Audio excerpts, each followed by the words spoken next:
compete. And that goal was a perfect example of that. You know, you win the ball, you get it to Pogba, bam, you've got a winning runner like Marcus Rashford, and that is dangerous. You're not seeing him spending half his time in and around the right back slot. Because, and if he doesn't do it, then Mourinho's got the ump with him. He's focusing on pure energy going that way. And that is what you want. That's what you want. And at the other end, it looks like if David De Gea did have a bit of a wobble, that's certainly over. Well, Kels, you know, it's a situation. You're looking at a goalkeeper. Like I put a tweet out. Literally looking at a goalkeeper. We're looking at a goalkeeper there. But I put a tweet out saying how brilliant he was, a magnificent display. But a lot of people saying that those saves, he should make those saves. Oh. It's no different to a striker who's in the right place at the right time. His positioning's right, and he's making saves again there. Yes, of course, it looks very easy. But like this one, you know, he's playing chicken with Delhi. He's not gone down. He's not panicked. Stayed up, and he's given Delhi the problem. Again, he's got himself across the goal because the ball's coming from across the near post, and he's got himself in a position where he can make a save. He's done all the things that you have to do, and a lot of goalkeepers don't do those things. They don't make those saves because they don't get themselves in a position to make those saves. And we like goalkeepers to be good with their feet now. De Gea saves more with his feet than anyone else. Well, to be honest, he's one of those. He gets his feet down as quick as any. Because when we're training, you're watching the keepers over the other side, and they're doing stupid drills sometimes on the floor, getting up and then on the floor using their feet. And when you watch David De Gea in goal, you see what they're doing and how they're trying to make sure that they can make certain saves with their feet, because it's quicker to move your feet than try to dive to get down with your hands. And his display is exactly what you need when you do. I thought Man United, they were really vulnerable in the second half in stages in that game, and their goalkeeper saved them. Yeah. When you're going through with the goalkeeper wants you to either have a bad touch so as then he can come out and spring on you, but he's waiting to stay up as long as he can. It's literally has to stay up as long as he can. That's when you find out if the striker is composed and can find the spaces. There, Delhi just blasted it. Yes. You know, so David De Gea won that situation because Delhi didn't compose himself. He blinked first. He blinked first, Kels. That's what I was looking for. Just what Brighton are going to be looking for is to get something out of this game against Manchester United. They actually don't have a bad record against Manchester United. We saw what they did against Liverpool last week, and Liverpool did get the win, but it came from the penalty spot. Can they suffocate Manchester United in the same way? You know what's going to be tricky? Like, they did it against Liverpool, you know, they were very disciplined and they did what they had to do. But we just saw Man United scoring a goal, you understand, from Rashford. You understand? He looks up, you know, Pogba looks up, boom, puts him in. You know, they have two centre-halves, you know, Danny and Duffy. Those two, it's going to be really key for them, because sometimes when you look at, you know, with all the respect to a team like Brighton, those teams normally have centre-halves that definitely don't want to live in corners. No. Because they're not built to do that. You understand? They are normally, the game has to come straight up to them. But now they're going to have to learn how to turn, because the turn is going to be on all the time. Rashford is almost breathing on your shoulder all the time. And I can tell you as a defender, it's annoying. You want your player right in front of you, so it's easy, right? Yeah. The ball comes, you see him coming, chest, drop. When he is going to play on my shoulder and he's going to try to get behind me, I always have to turn while he knows what he's doing, and I have to see what is he doing and what is his player going to give to him. And those moments are never good for you as a defender. That's the problem they're going to have.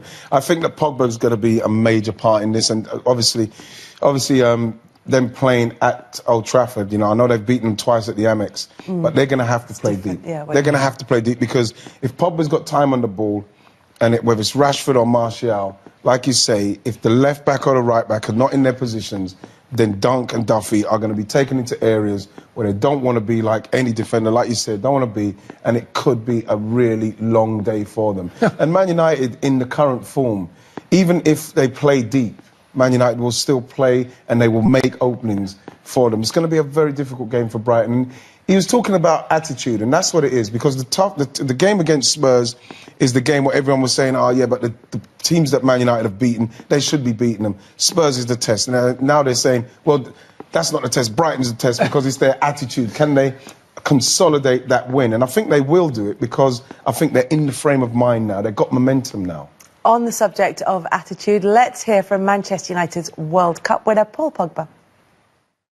We are the middle of the season, so I mean, like the start of the season wasn't the best.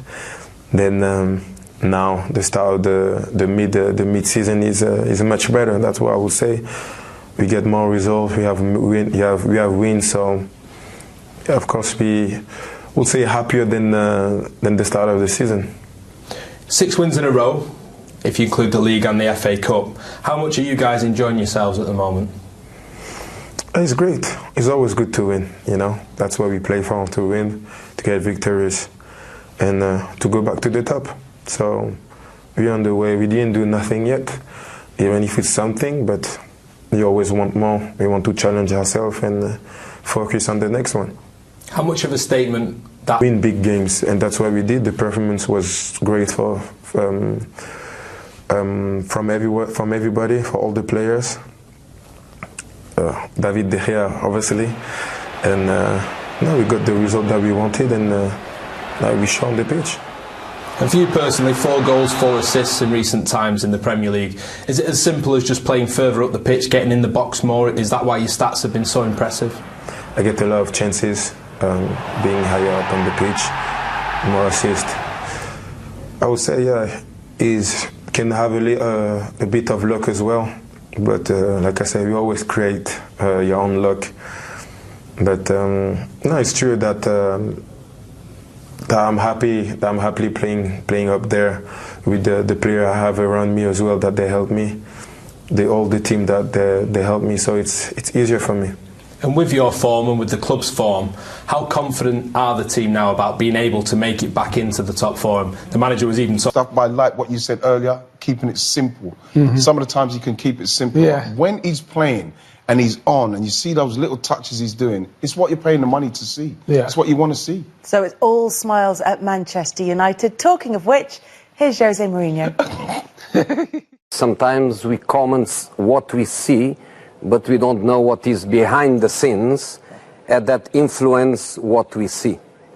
And I think that is a fundamental thing. If I tell you, for example, that I consider one of the best jobs of my career to finish second with Manchester United in the Premier League, you say this guy is crazy. He won 25 titles, and he's saying that a second position was one of his best achievements in football. I keep saying this because people doesn't know what is going behind the scenes. What I want to say this is that we are not anymore in the time where the coach by himself is powerful enough to cope and to have a relation of education and sometimes confrontation with players that are not the best professionals. The biggest one in the Premier League, Sir Alex Ferguson, told the day a player is more important than the club, goodbye. Not anymore. Not anymore, because there are many things behind that is difficult to create a situation so linear as this one. So I think the way to do it is for the players to find a certain balance, and the balance has to be created in the relation between the players and the manager. The manager is there to coach them. The manager is not there to keep the discipline at any cost. It's interesting to hear Jose Mourinho talking about his time at Manchester United. You get the feeling that we're just hearing the surface of what he wants to say. But what did you take from it? Take from there that, you know, because Manchester City had so much money and they were able to buy and do what they're doing, and he came second to them. He's saying that for him to come second to that Manchester City team is the greatest thing ever because they're so far in front of him. Again, it just comes down to, unfortunately, Jose bringing it back onto himself and how great he is. I think... and he has been incredibly without a shadow of a doubt. And I don't think anybody questions... No one questions that. But you cannot tell me that his time at Man United, and especially the latter stages of it, was that of a manager of the credentials and the capabilities of him. He was doing some... He made some terrible decisions, and, you know, the way he treated the players and the press conferences and how badly his team was playing. You know, come on, we're looking at a team from one game when he got sacked to when they played, they were a totally different team. He literally sucked. He was sucking the life out of this magnificent football club with his attitude and the way he was. And now he's going to blame the fact that maybe the player had too much power. You know, he is still Jose Mourinho, which he constantly tells us all about. But in the end, I just think that he may be a man out of time in respects of what he needed to do at this particular moment for United. Yeah, I don't think, you know, like what he said, just what Wright said, a man of his stature, you know, and his capabilities and achievements would never allow a player to overtake all the power he has. And I get what he says, that the players maybe have more influence than they used to have, especially because of social media and the aspects, the sources we have now as players. But away from that, this is still Jose Mourinho. Yeah. His ego ain't small. Yeah. So it ain't like